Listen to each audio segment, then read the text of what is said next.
اللہ کے رسول صلی اللہ علیہ وآلہ وسلم کی وہ حدیث کریمہ یاد آ رہی ہے جو آقا کریم صلی اللہ علیہ وآلہ وسلم نے اپنے عظیم صحابی حضرت سیدنا ابو ہریرہ رضی اللہ تعالی عنہ کو مخاطب کر کے ان کو نصیحت فرمائی تھی۔ حضور اکرم صلی اللہ علیہ وآلہ وسلم نے بہت ساری نصیحتیں مختلف مواقع پر الگ الگ صحابہ کو کی تھی۔ یہ جو حدیث میں پیش کرنے جا رہا ہوں یہ خاص سیدنا ابو ہریرہ رضی اللہ تعالیٰ عنہ کو مخاطب کر کے میرے آقا صلی اللہ علیہ وسلم نے فرمائی تھی۔ اللہ کے حبیب صلی اللہ علیہ وآلہ وسلم نے حضرت ابو ہریرہ رضی اللہ تعالیٰ سے فرمایا، اے ابو ہریرہ، تم کبھی نماز جمعہ کو اور غسل جمعہ کو ترک مت کر۔ اپنی پوری زندگی میں چاہے جو ہو جائے کوشش کرنا کہ تم سے کبھی جمعہ کی نماز اور جمعہ کا غسل یہ ترک نہ ہو، بلکہ اللہ کے رسول صلی اللہ علیہ وآلہ وسلم نے یہاں تک فرمایا کہ بلا وجہ صرف سستی اور کاہلی کی وجہ سے اگر کوئی جمعہ کی نماز چھوڑ دیتا ہے، نماز جمعہ ترک کر دیتا ہے، تو گویا کہ وہ اپنے گلے سے اسلام کا پٹا اتار کر پھینک دیتا ہے۔ اس لیے جمعہ کی نماز کبھی ترک نہیں کرنا۔ آج کل دیکھنے میں یہ آ رہا ہے کہ چھوٹی چھوٹی بیماریوں کی وجہ سے بھی لوگ نماز جمعہ چھوڑ دیتے۔ میں تو بیمار ہوں، بیمار کے لیے نماز نہیں ہے۔ اول تو نماز مرے دم تک ہے۔ اگر ہم کھڑے ہو کر نماز نہیں پڑھ سکتے تو بیٹھ کے پڑھیں، بیٹھ کے نہیں پڑھ سکتے تو لیٹ کر پڑھیں، لیٹ کر بھی اگر ہمیں پڑھنے میں کوئی دقت ہے تو یہ جو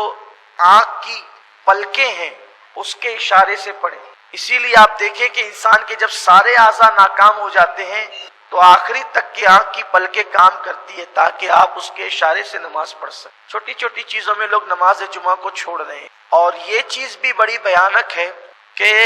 جمعہ کی نماز کے لیے مسلمانوں پر یہ لازم اور واجب ہے کہ جب اذان جمعہ ہو، اذا نودی للصلاة من یوم الجمعہ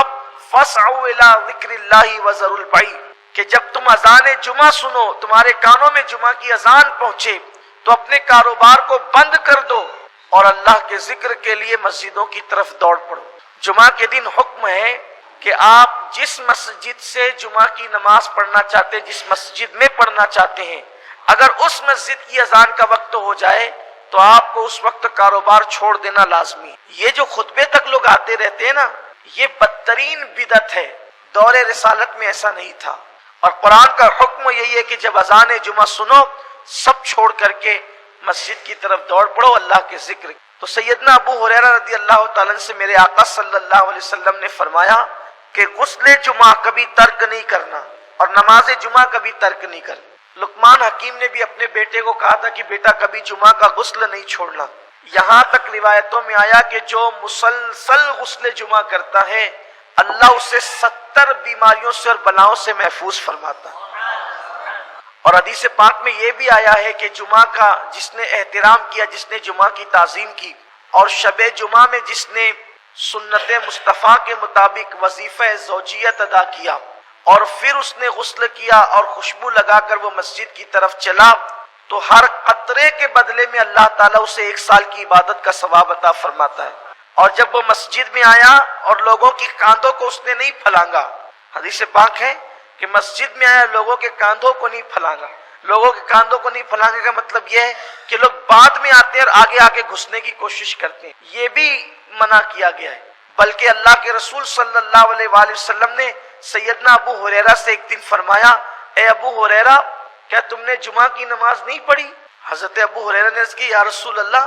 میرے ماں باپ آپ پہ قربان، میں نے تو جمعہ آپ کی اقتدا میں آپ کے پیچھے پڑھا ہے۔ پھر سرکار علیہ السلام نے فرمایا، ابو ہریرہ کیا تم نے جمعہ کی نماز نہیں پڑھی؟ پھر اس کی حضور میں نے تو آپ کی اقتدا میں جمعہ پڑھی۔ پھر اللہ کے رسول صلی اللہ علیہ وآلہ وسلم نے فرمایا، اے ابو ہریرہ کیا تم نے جمعہ کی نماز نہیں پڑھی؟ تو پھر ان کو احساس ہو گیا کہ یا رسول اللہ صلی اللہ علیہ وآلہ وسلم میں تو آپ کی اقتدا میں نے جمعہ پڑھی۔ تو سرکار نے فرمایا کہ تم بعد میں آئے تھے اور تم صفوں کو چیرتے ہوئے آگے آ رہے تھے، جو ایسا کرتا ہے گویا وہ جہنم کی آگ کو پھلانگتا ہے۔ صفوں کو چیر کر آنے والا گویا کہ جہنم کی آگ کو پھلانگتا ہے۔ تو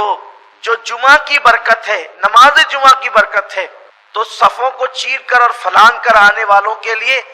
ڈر ہے، خدشہ ہے کہ کہیں وہ جمعہ کی برکتوں سے محروم نہ ہو جائے۔ اس لیے بعد میں آنے والوں کے لیے ضروری ہے کہ ان کو جہاں جگہ ملے وہ وہیں بیٹھ جائے، صفوں کو نہ پھلانگے، اور پہلے آنے والوں کے لیے ضروری ہے کہ وہ آئے تو اولین صف میں بیٹھے تاکہ پیچھے سے آنے والوں کو پھلانگنا نہ پڑے، ورنہ وہ جمعہ کی برکتوں سے محروم رہیں گے۔ لوگ جو ہے وہ آتے ہیں پیچھے بیٹھتے ہیں، اپنی سہولت سے بیٹھتے ہیں، دیوار کا ٹیک لگا کر کے بیٹھتے ہیں، لوگوں کی پوزیشن یہ ہوتی ہے۔ تو اس لیے جب جمعہ کی نماز کے لیے آؤ تو صفوں کو پھلانگ کر مت آؤ، جہاں جگہ ملے وہیں پر بیٹھ جاؤ، اور جو پہلے آئے وہ آگے آ کر کے بیٹھے۔ اللہ کے رسول صلی اللہ علیہ وآلہ وسلم نے فرمایا کہ اگر لوگوں کو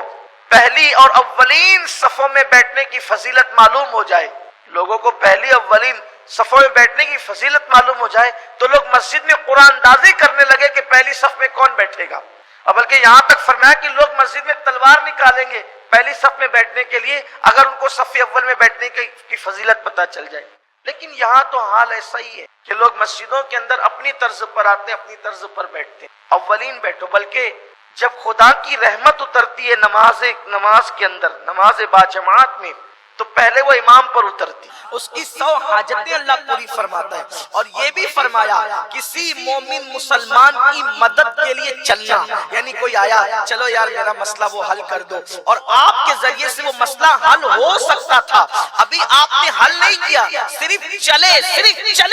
تو ہر قدم کے بدلے میں مسجد نبوی شریف میں 1 سال اعتکاف کرنے سے زیادہ ثواب عطا کیا جائے گا۔ یعنی سال بھر مسجد نبوی شریف کے اندر آپ اعتکاف کریں، اس کا جو ثواب ملے گا اس سے زیادہ اللہ تبارک و تعالی کسی مومن کی مدد کے لیے چلنے پر، اور اللہ اکبر، اگر آپ نے اللہ اس کی مدد نہیں کی، آپ مدد کر سکتے تھے، آپ حاجت روائی کر سکتے تھے، آپ اس کا کام بنا سکتے تھے، لیکن آپ نہیں گئے، تو میرے آقا صلی اللہ علیہ وآلہ وسلم کے فرمان کا مفہوم ہے، اللہ کے رسول علیہ السلام نے فرمایا کہ جو کسی کے پاس آس لے کر کے آیا کہ میرا کام اس سے ہو جائے گا، اور وہ اس کی آس پوری کر سکتا تھا لیکن اس نے اس کی آس پوری نہیں کی،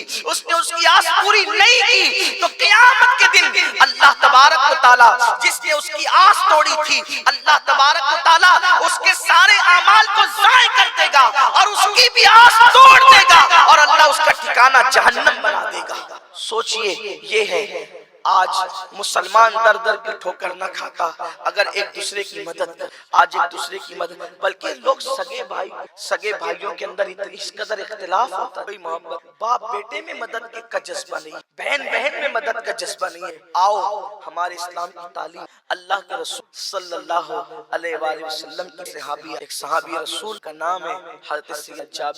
جابر آئے اور آنے کیا کہ یا رسول اللہ صلی اللہ علیہ وسلم، پکنے کے وعدے پر کسی یہودی سے قرضہ لیا تھا، اور ہوا یہ کہ ہوائیں ایسی چلی اور موسم ایسا ہوا، باغ میں جو کھجوریں آنی تھی وہ آئی تو پکنے سے پہلے ہی وہ جھڑ کے، ایسا ہوتا ہے نا، کسان لوگوں کو پتا ہے، جو لوگ کسان ہیں، کہ اگر وہ پھل پکنے سے پہلے بارش ہو جائے تو ہوا تیز سے چلے تو کچے پھل ہی ضائع ہو جاتے ہیں، خراب ہو جاتی ہے، تو جو امید ہوتی ہے وہ ٹوٹ جاتی ہے۔ حضرت جابر رضی اللہ تعالیٰ کا کھجور کا باغ تھا بہت بڑا، انہوں نے کے وعدے سے قرضہ لیا تھا، لیکن ہوائیں چلی، کچی کھجی اور وہ پھول تھے وہی ختم ہو گئے، تو اب یہ تھا کہ وہ قرضہ ادا نہیں ہو سکے گا، تو یا رسول اللہ اب وہ بہت تنگ کر رہا ہے، یا رسول اللہ میں کیا کروں؟ اب میرے آقا علیہ الصلوۃ والتسلیم کہہ دیتے، جابر میں کلمہ پڑھانے آیا ہوں، میں نماز پڑھانے آیا ہوں، یہ قرضوں کے معاملے میں میں شریک ہونے نہیں آیا ہوں، لیکن قربان میرے آقا کی شان سر بالی انہیں رحمت کی ادا لائی ہے، حال بگڑا ہے تو بیمار کی بن آئی ہے، میرے سرکار نے فرمایا ٹھیک ہے جابر چلو میرے ساتھ چلتا ہوں، اور اس سے بات کرتے ہیں۔ اللہ اکبر، میرے آقا صلی اللہ علیہ وآلہ وسلم حضرت جابر کے قرضے کے معاملے خود جن کی چوکھٹ پر چل کر جبریل امین بار بار آتے ہیں،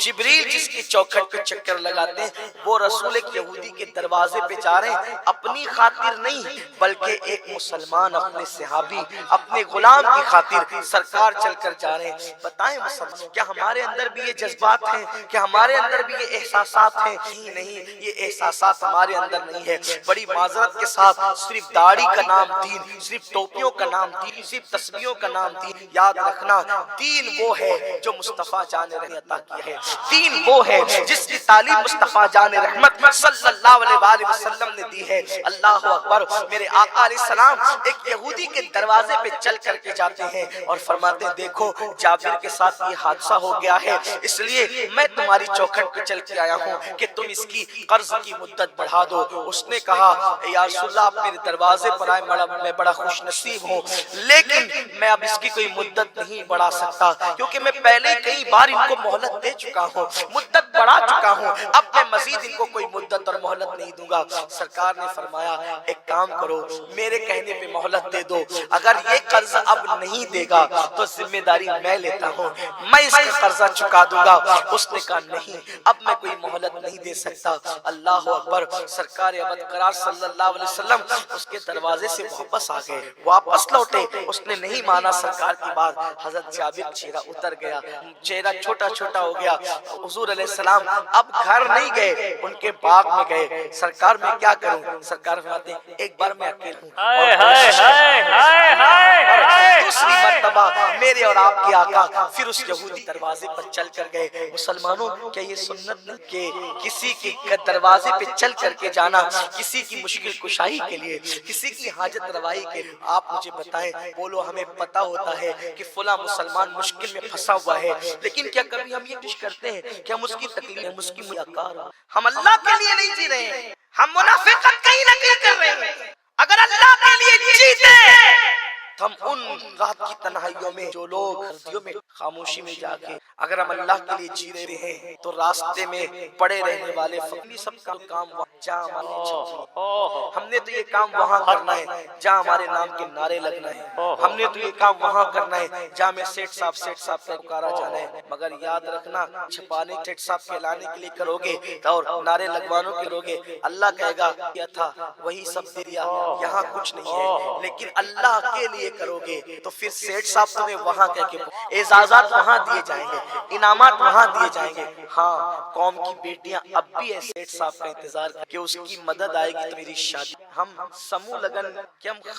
ہم خاموشی ایک ایک شادی یہ کہہ کر کے نپٹا دیں کہ ہم نہیں کر رہے کوئی اور کر۔ اجتماعی شادیاں ہمارے یہاں بھی ہوتی ہیں، یہ درد اجتماعی شادیوں کے یا سمو لگن کے نام پر ہم جن دولہا دلہنوں کو قریب کہہ کے بٹھاتے ہیں، چہرے کا بوجھ ان کا گردن اٹھاتا، جتنا غربت کا تانا ان کا بوجھ۔ تو جب ہم اپنی جیب سے اپنے پیسے سے شادی کر رہے ہیں تو اسٹیج پر ان کو غریب بنا کر بٹھانے سے بہتر یہ تھا کہ ان کو وہ رقم دے دی جاتی اور کہا کہ جاؤ چپ چھپا کر کے اس طرح شادی کر لو کہ ہم نہیں کروا رہے تم خود کر رہے، تو اس میں اجر اور بڑھ جاتا، اس میں صلہ اور بڑھ جاتا۔ لیکن یہ چیز ہمارے اندر اللہ کہیں نہ کہیں، اور ایک بات یاد رکھنا، اگر آپ سوچو گے نا اس طرح چھپا کر دوں گا تو پھر میرے نام کا کیا، اللہ کی عزت جس دن چھپا کے نہیں کرنے والے ہو جاؤ گے، دکھا کر اتنی چھپا کر عزت، اس لیے کہ دکھا کر عزت ہم کماتے ہیں، ہم تشہیر اپنی کر رہے ہیں تو ہم اپنی تشہیر کریں گے تو اپنی طاقت کے مطابق کریں گے، اور اللہ ہماری تشہیر کرے گا تو اپنی شان کے مطابق کرے گا، اللہ کرے گا تو اپنی شان۔ اس لیے کہیں تم اللہ کے لیے کرے، کچھ تو اللہ کے لیے کرے۔ تو بات دور نہ نکلے، جلدی جلدی سے چلتے ہیں کہ سرکار ابد قرار صلی اللہ علیہ وآلہ وسلم فرماتے ہیں کہ ایک بار میں خود جاتا ہوں اور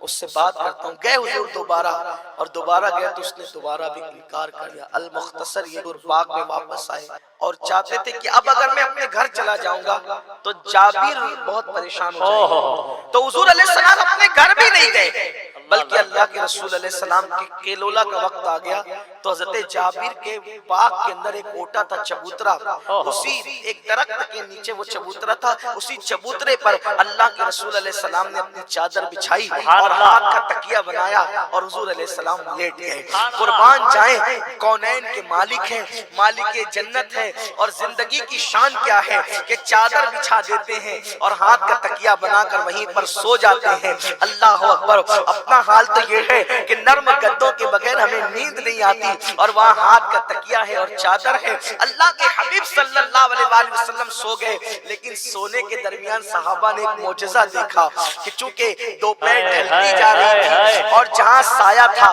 وہاں سایہ ختم ہوتا جا رہا تھا، قریب تھا کہ حضور کے پیروں پر دھوپ آنا شروع ہو جاتی حالتیں میں. صحابہ نے دیکھا درخت نے بڑھ کر اپنی ٹہنی کو بڑھا دیا،